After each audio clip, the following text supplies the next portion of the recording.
Hello everyone, how are you doing? This is Helton's Computer Repair here with a quick tutorial.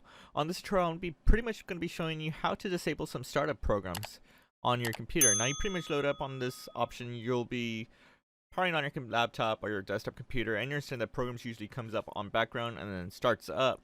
And it causes additional more time for your computer to load up. And some of the most common ones, like an example, this is Microsoft Teams if you have like that. Another one is like Discord will be another pop-up one that comes up on there. Another one will be like Steam or any other type of games that comes on startup. You just saw that pop-up right there. And then we probably have additional ones like here's Skype that we're probably never going to want to use Skype for this to come up. And you get the point, any programs. So I'm going to be showing you how to pretty much disable those programs from startup. Let's go ahead and just get started.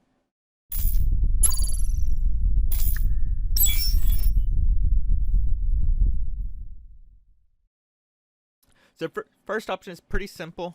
You can go to the taskbar right here and you can right click on it and select Task Manager. It'll take you to this slot. Other options, you can pretty much go to search bar, go to start, and the search bar for yours is hidden there. And I'll just type in Task Manager and this pretty much comes up to it. Other options you can do is go ahead and bring up like Control, Shift, and Escape. It'll bring it up. And the other one I would press Control, Alt, Delete, but this is a virtual computer, so I'll probably bring up my own screen instead. So you pretty much get the point though. But once you get to this point, going to the Task Manager, you'll get to this screen. And it might look like this, or possibly you might have expanded it. Regardless, you're going to have to expand it by clicking that little selection right here. From there, we're going to go ahead and go to Startup. And here's a list of programs. Now, these are just the programs that I currently have on here. An example, I'm going to go ahead and disable Cortana.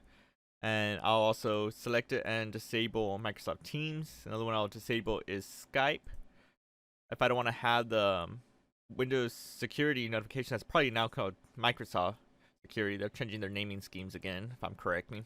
Regardless, you can pretty much disable the ones that you want. So if you had like Steam on there, you'll select it. If you had Discord, you'll come and select it. Pretty much the point right there. And if you want to re-enable on startup, then you'll just do the reverse and press enable.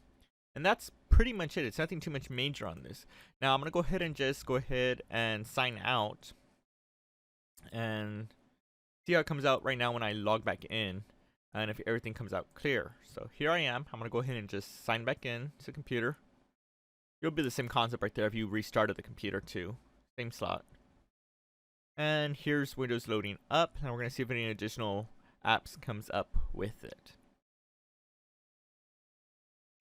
Okay, so some programs came up, and let's see what they are. All I see is a couple of them is the OneDrive, and then the VirtualBox system because the other ones got disabled. So we don't see Skype, we don't see Teams coming up, we don't see the Microsoft Security Essentials right there. Well, Security, you get the point. Old Windows Defender feature, you know what it is. They're pretty much disabled, so they won't be on there. And that's pretty much it. If you have any other issues on this, just let me know, but you should be good. Thank you for watching from Helton's Computer Repair, and I will see you on the next video. Thanks for watching, guys. If you disliked this video, then hit that button, but if you like it and you want to see more, hit that like button, get subscribed, comment, and tell us what other tech videos you want to see. Consider checking out our merch store, link in the video description, and for the rest, I will see you on the next video.